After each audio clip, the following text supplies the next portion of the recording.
não parar, não precipitar e não retroceder. Então dizer para esse cara, sabe quando nós vamos parar? Nunca. Nunca na sua porca vida. Né?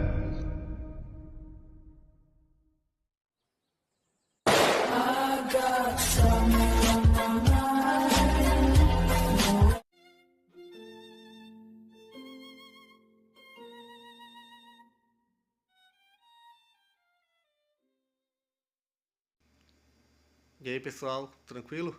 Então vem aqui antes do vídeo começar, pedir para vocês se inscreverem, quem não for inscrito, compartilhar, curtir, comentar.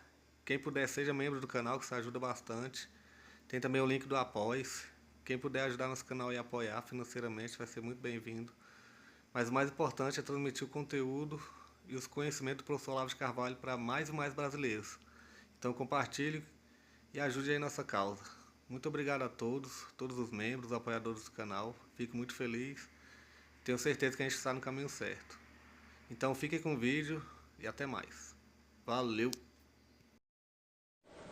Nós temos que chegar, vamos dizer, a esta dimensão da verdadeira educação, que é você tomar o universo dos sábios como seu juiz, seu tribunal e sua autoridade, e não aceitar mais nenhuma outra, abaixo dela. Você fala, daqui para cima, só Deus. Pô, perguntei para Platão, ele não sabe. Para Aristóteles, ele não sabe. Perguntei para Confúcio, ele não sabe. Perguntei para Lao Tse, ele não sabe. Perguntei para o Shankaracharya, ele também não sabe. Acabou. Dançou. Daqui para dentro só Deus sabe. Agora, Deus quando abre a boca não é uma opinião. É um fato brutal. E não adianta você querer achar uma explicação para este fato. Isso é fundamental. Os fatos da ordem divina, eles não têm explicação, eles acabam com toda explicação. Então,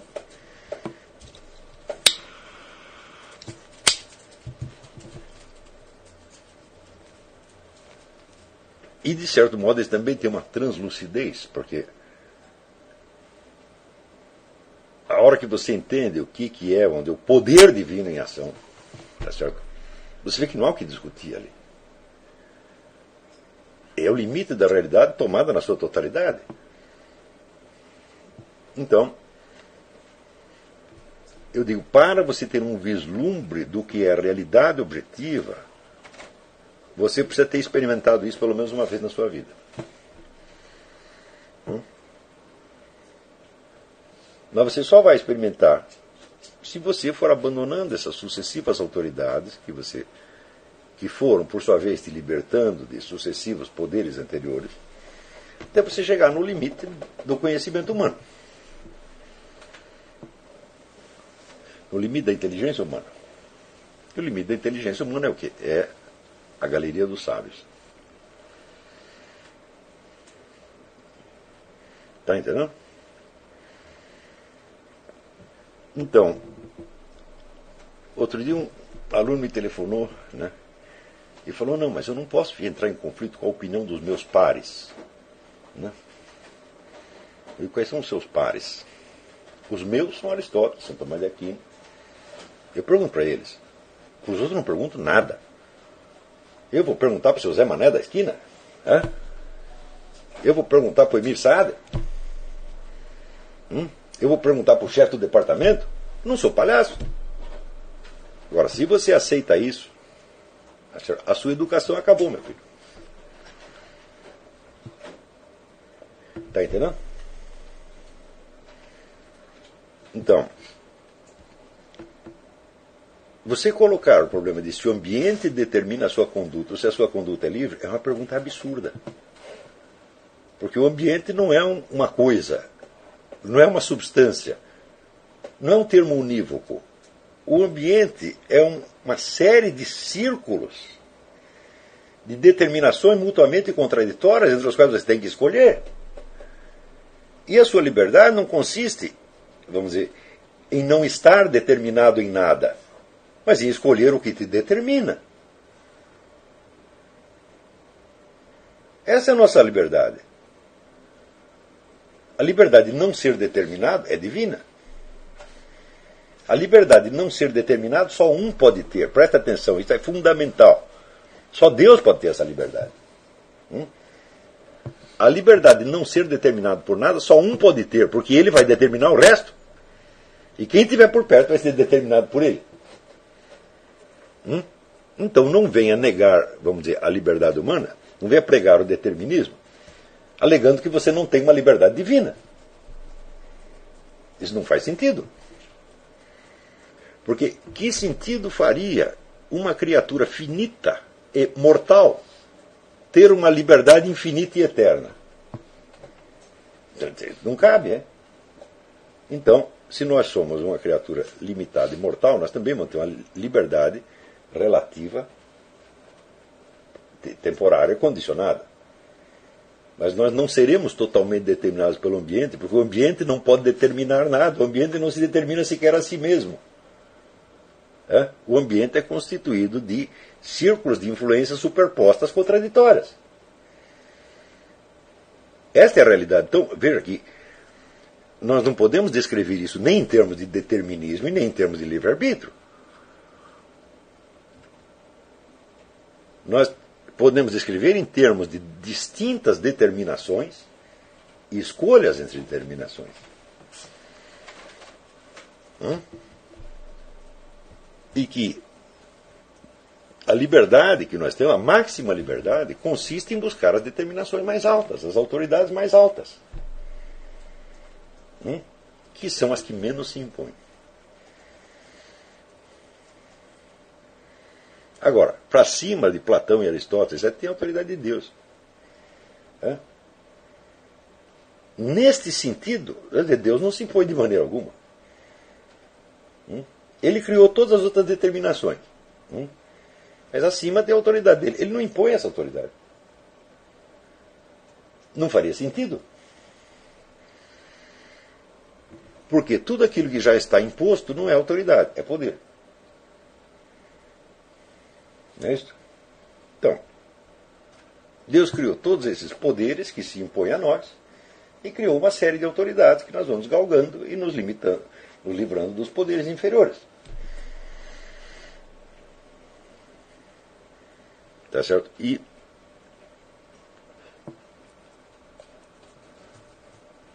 o Deus é livre.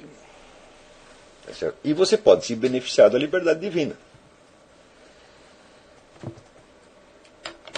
Na medida em que você pergunte para ele e não para o mundo. Tá certo? Agora, eu acho que a tentativa de você ensinar esta coisa da liberdade divina, antes de você ter dado a verdadeira educação, eu acho que complica tudo. Porque o sujeito vai entender Deus como um poder externo. Ou como uma autoridade externa. E vai fazer uma confusão dos diabos. Por exemplo, todas as punições e castigos que a sociedade impõe para certas condutas. Note bem que isso nunca é uniforme. A mesma conduta, numa mesma sociedade, pode ser premiada para um e castigada para outro. Não é isso? Então, esse pessoal gay, por exemplo, eles falam que ele foi discriminado. E peraí, mas você foi sempre discriminado? Aqueles imperadores romanos eram todos gays. E eles estavam por cima da carne seca. Eram eles que determinavam os outros. Júlio César, ele conta que ele obteve o primeiro emprego público dele prostituindo-se carnalmente ao governador de uma província. E acha aquilo lindo. Ele acha que, como eu sou esperto, eu fui lá, dei para o sujeito e ele me deu emprego.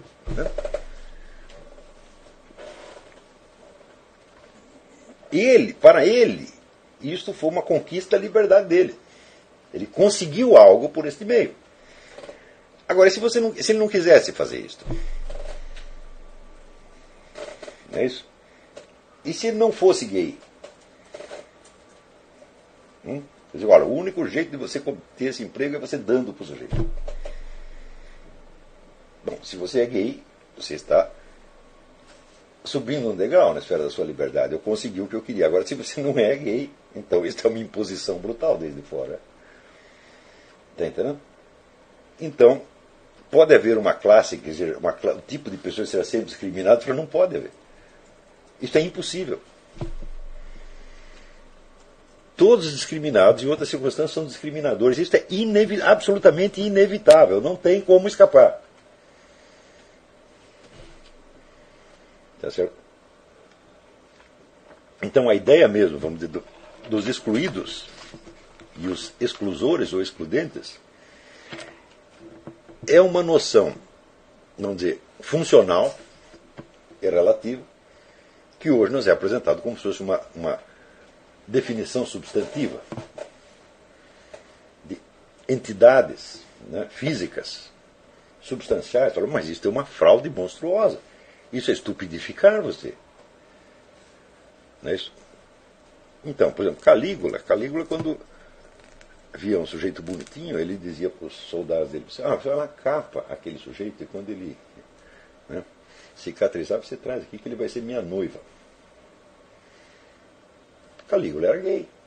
Ele foi discriminado, foi perseguido. Né?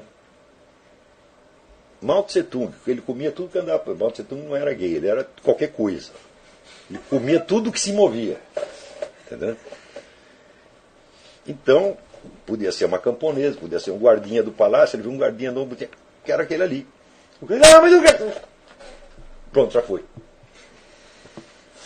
Tá entendendo? Não dá tempo de dizer não. Então, coitado do Mao Tse Tung, foi discriminado, perseguido. É isso? Faça uma conta. Quantos presídios tem no Brasil e quantos estupros acontecem dentro dos presídios? Todo estupro acontecido em presídio é um estupro homossexual. Por definição. Os gays são perseguidos? Você acha? Se soma a totalidade das violências contra homossexuais que houve nos últimos 100 anos, não dá o que as violências homossexuais cometidas nos presídios brasileiros durante uma semana. No entanto, você pode negar que, sob certos aspectos, os gays são perseguidos, são discriminados? Claro que são.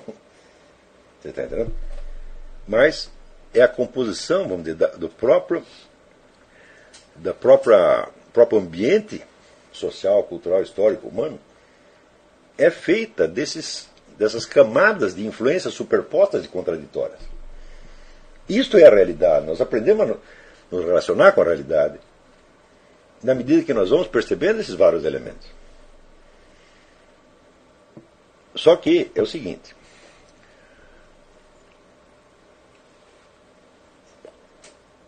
você pode se orientar no ambiente físico com os seus olhos e com os seus pés, andando para cá e para lá. Mas nós vimos que para você se orientar no ambiente físico, você precisa do auxílio do ambiente familiar. Como é que você se orienta no ambiente familiar? Também pelos olhos? Como é que você aprende assim o que a sua mãe quer que você faça, o que ela não quer que você faça? Não, é um código muito mais complicado do que simplesmente olhar. Há um conjunto, vamos dizer, há toda uma escala, vamos dizer, de tonalidades emocionais diferentes que você tem que aprender. Isso não é visual mais. Então isso quer dizer que para você se orientar no ambiente físico, você precisa da ajuda do ambiente familiar. E para se orientar ao ambiente familiar, você precisa subir um grau na escala de abstração. Agora, a sua mãe é o seguinte: quando ela não gosta do negócio, ela grita com você ou te dá uma chinelada na bunda. Ou dava antigamente. Agora os deputados fizeram uma lei que não pode mais. Tá certo? Eles fizeram isso porque eles descobriram que as mães deles sabiam o que eles estavam fazendo lá dentro. Então vamos proibir as chineladas antes que venha parar na nossa bunda. Tá certo? Então, agora, quando você vai para um ambiente maior, por exemplo, na escola, o conjunto das expectativas já não é tão simples quanto na sua casa. Não é isso? Vamos dizer, na sua casa você não precisa ficar especulando se sua mãe vai gostar ou não de certa coisa, porque se ela não gostar, ela grita com você. E se você está na escola, já não é assim, é? Tem um monte de coisa que você não pode fazer na escola. Mas que ninguém vai te dizer que não pode fazer. Você, de certo modo, tem que adivinhar. Então você vai ter que subir um grau a mais na abstração. Você sobe nos graus de abstração através da linguagem. Ora, como é que você faz, por exemplo, quando você já está, você está na universidade, bom, eu quero me adaptar agora ao gosto da comunidade científica, a comunidade acadêmica. Eu não quero que eles riam da minha cara, eu não quero que eles me tirem o emprego, eu não quero que eles me expulsem daqui. Eu quero ser um sujeito que é bem quisto no meio acadêmico. Como é que você vai saber o que o meio acadêmico gosta ou não gosta? Eles vão te dar chinelada, eles vão gritar com você, vão te pôr de castigo? Não, você vai precisar ler, né? É lendo o trabalho científico, lendo a apreciação que eles fazem do trabalho científico, que você vai saber o que pode e o que não pode. Então, é uma rede muito sutil e imensa de relações que você só alcança através da linguagem abstrata. Agora, vamos supor que você já está achando que essa comunidade acadêmica é um saco, é um bando de ignorante, tá certo? Que está falando o que não sabe, tá certo? E que está enganando todo mundo. Fala, bom, então eu quero subir na abstração, eu vou pegar os sábios. Eu não quero mais este ambiente acadêmico de agora, porque ele é limitado espacialmente e temporalmente, ele é provinciano. Não é isso? Então, outro dia alguém usou a expressão provincianismo temporal, que é uma expressão minha. Foi o Antônio Cícero. Né? A expressão é minha, provincianismo temporal. A expressão minha no Brasil. Né? Na verdade, quem inventou foi Bertrand Russell. Né? Provincialism in time. Né? E eu adaptei para o português provincianismo temporal, num sentido um pouco diferente do Bertrand Russell. Né? Claro, a comunidade acadêmica é temporalmente provinciana. Ela reflete um conjunto de crenças de um momento que pode mudar no momento seguinte. Então,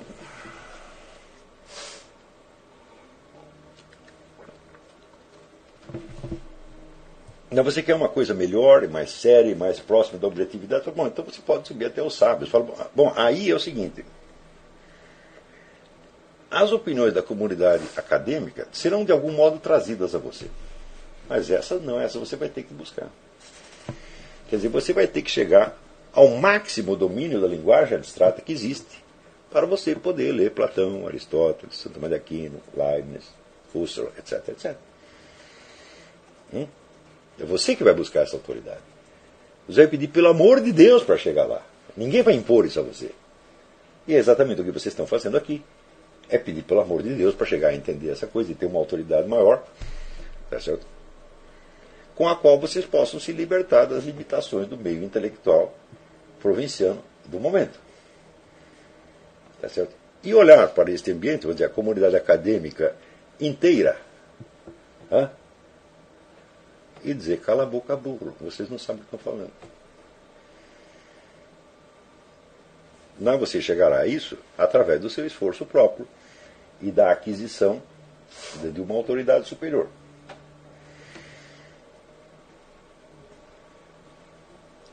Então, com tudo isso, você vê que o problema da liberdade está intrinsecamente ligado às determinações. Elas não são o contrário.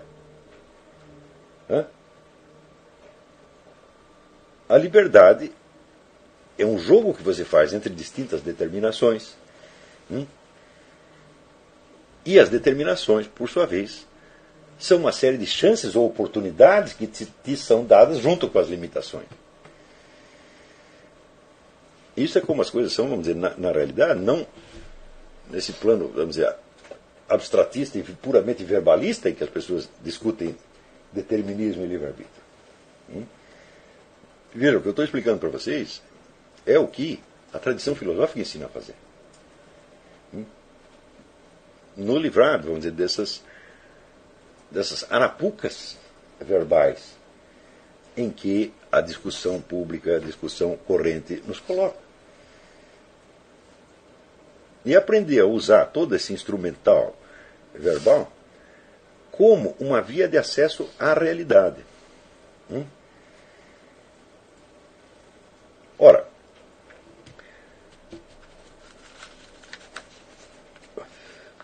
Então tudo isso, vamos dizer assim, tem que agradecer aqui ao Carlos Rabelo por a sua pergunta, nos ter dado toda esta chance de explicar. Eu estava querendo falar disso mesmo, mas daí a carta veio aí a calhar. Agora, acontece, por exemplo, eu vou dar para vocês um exemplo, mas de limitação mental que pode durar séculos e se impor a toda a comunidade intelectual durante gerações e gerações e gerações e dar a impressão de uma autoridade universal.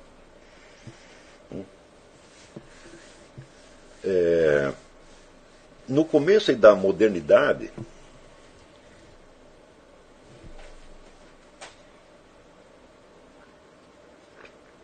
surge, principalmente com Lord Bacon, a ideia de que a natureza física é um código escondido. Ou seja, ela não se revela a você. Ela se disfarça. E que, portanto, para você compreendê-la, você precisa forçá-la. E como é que você força? Você força através do experimento. No experimento, você obriga as forças naturais a agirem de uma maneira que não é natural. Para daí você entender qual é o segredo que tem no fundo da natureza. Então, toda a ideia moderna do experimento científico é isso. Você cria uma situação artificial inexistente na natureza,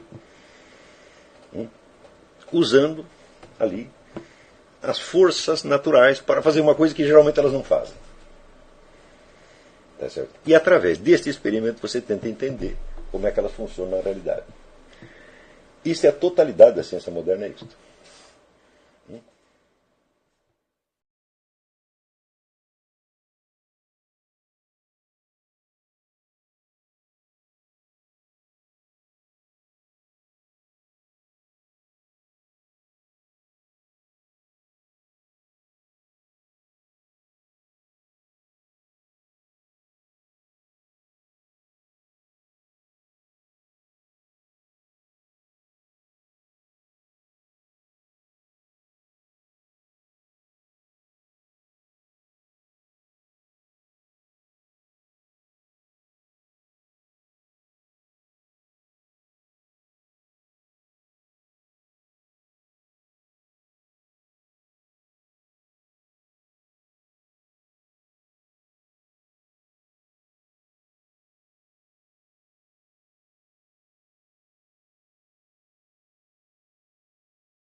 Chegamos a mais um final de uma aula, de um vídeo. Espero que tenham gostado. Quem não se inscreveu ainda, se inscreva, compartilhe, comente. Ajude o nosso canal, apoie, seja membro.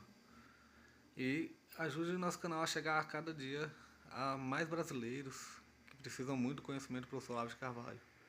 Então é isso aí, fique com Deus, até o próximo. Valeu! Então é isso aí, pessoal. Que é o nosso canal. Que são alguns livros que eu já li. A maioria foi doação, mas alguns eu adquiri, professor Olavo de Carvalho. Alguns livros se perderam aí que eu emprestei, professor Alexandre Costa. A Bíblia Sagrada. 10 lições sobre Karl Marx. Indico a não ler esse livro, que é muito ruim mesmo. uns pensadores aqui que realmente, como o professor Olavo de Carvalho disse, não são pensadores. Valeu, tamo junto aí. Apoie nosso canal, seja membro.